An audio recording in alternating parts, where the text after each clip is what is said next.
Hello and welcome to a new lecture. Don't worry about the numbers that you see on the screen. We're going to continue today with the last part of the preterite conjugation, which is the conjugation of some verbs that change in meaning between using them in the imperfect and using them in the preterite or indefinido, as we call it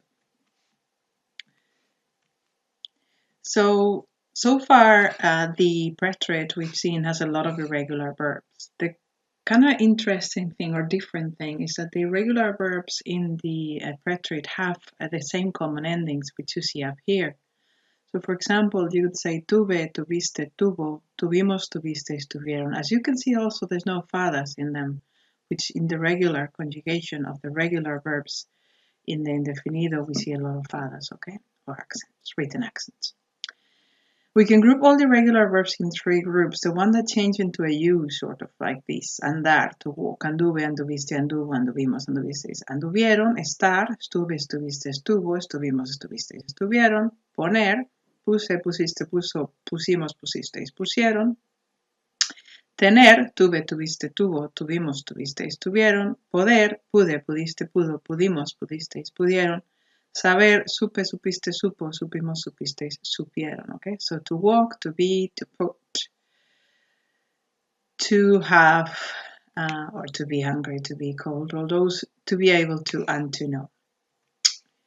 We also have the I irregular verbs: venir, vine, viniste, vino, vinimos, vinisteis, vinieron; hacer, so to come, to do or to make; hice, hiciste, hizo, careful here; hicimos, hicisteis, hicieron; dar, to give, di, diste, dio, dimos, disteis, dieron; and querer, quise, quisiste, quiso, quisimos, quisisteis, quisieron. The J verbs that end in ucir, all of them, and the verb traer, to bring. Traje, trajiste, trajo, trajimos, trajisteis, and here, careful here, trajeron. The E is gone, okay? And the same for all of these: traduje, translate, conduje, to drive; traduje, tradujiste, tradujo, tradujimos, tradujisteis, tradujeron. It's a bit of a tongue twister, so practice the pronunciation of it. One weird verb mixing the group 2 and the group 3. It has a J and it has an I, decir, to say. Dije, dijiste, dijo, dijimos, dijisteis, dijeron. And totally irregular, but in the same form: the verb to be, ser, and the verb to go, ir. Fui, fuiste, fue; fuimos, fuisteis, fueron. People tend to confuse these two, so careful how they're pronounced. Fui, fue. And then if you want to kind of have a way to remember them, I always say fui I for yo, I for I, and fue for he or she, the E there, okay? Then we also have stem changing verbs in the indefinido, but of all the stem changing verbs we learn in the present, they're only stem changing in the indefinido if they are IR, okay? So IR verbs only. And they do an E to I only in the she, he, usted, or they, ustedes, persons, third person singular and plural. To lie, mentí, mentiste, mintió, mentimos, mentisteis, mintieron. And the O to you: dormí, dormiste, durmió, dormimos, dormisteis, durmieron, to sleep. Okay? So they're easier. So of all those that you already learned, only the IR verbs could be stem changing in this tense, and we could only do it to I and it to you, and only in the third person. All right? So summary: you have a wheel here with all of them that we've seen. We've seen the totally irregular. Okay. The ones that change a little bit on their form. A ver, we didn't see it. There was or the were, hubo. The three, sorry, keeps on going. The three here: tener, estar, andar; decir and traer; querer, venir and hacer with the E; the weird diste. We have ver here just because it loses the E. Some in uthir, and finally the stem changing ones in E to I and O to U. Okay? Now, some of these websites to practice them you can use. And also, let me take you somewhere else for a minute.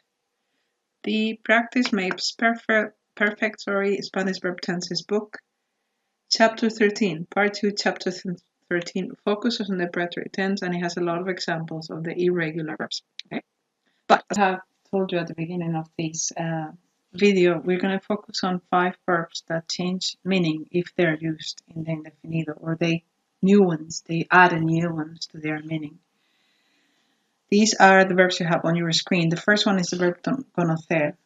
And as you know, this verb means to know a person, a place, or an object.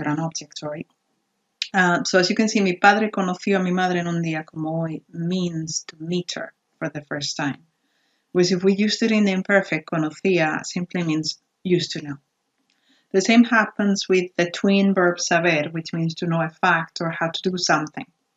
Ayer por fin supe el nombre del chico que me gusta means I found out, I just heard about it. So if I said sabía, el nombre simply means I used to know the name. I've forgotten it, for example. Then the next 3 verbs, you're going to see how the indefinido focuses on the outcome. It tells us the outcome of a verb as well as the meaning of it. So poder, and it's negative, por fin pudiste llamar con el teléfono nuevo means you finally could call with a new phone, could make a call with a new phone, and you did. Okay, so it gives me a positive outcome if the sentence is positive. In the negative, Elena no pudo levantarse de la cama porque estaba enferma. Elena couldn't get up from the bed, and she didn't. So she tried but didn't manage. Okay, so it gives me negative sentence, negative outcome. I'm going to jump to 5 because it's the same case. Ayer mis hijos tuvieron que quedarse en la cama. My kids had to stay in bed, and they did. Okay, so again, positive sentence, positive outcome. Okay. Now, number 4 is a little bit different. Okay. In the negative, it's fine. It follows the same pattern as the verbs that you've seen in number 3 and 5. Nosotros no quisimos participar en la votación means we didn't want to participate, and we didn't. Okay, so negative sentence, negative outcome. But Pepe quiso vivir en otro país means he wanted to live in another country, but didn't. So in this case, Querer is weird because the positive sentence reinforces a negative outcome, okay? So it gives me the meaning of he tried, but he couldn't. So to get your head wrapped around these changing meanings between imperfect and indefinido, you have more an expansion here to review, okay? Some exercises in the website on your screen in red.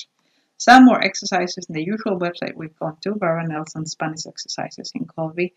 And you can also use the Spanish Verb Tenses book. On page 132, you'll be able to find all these meanings, all these verbs, and a few more. Thank you very much. See you soon.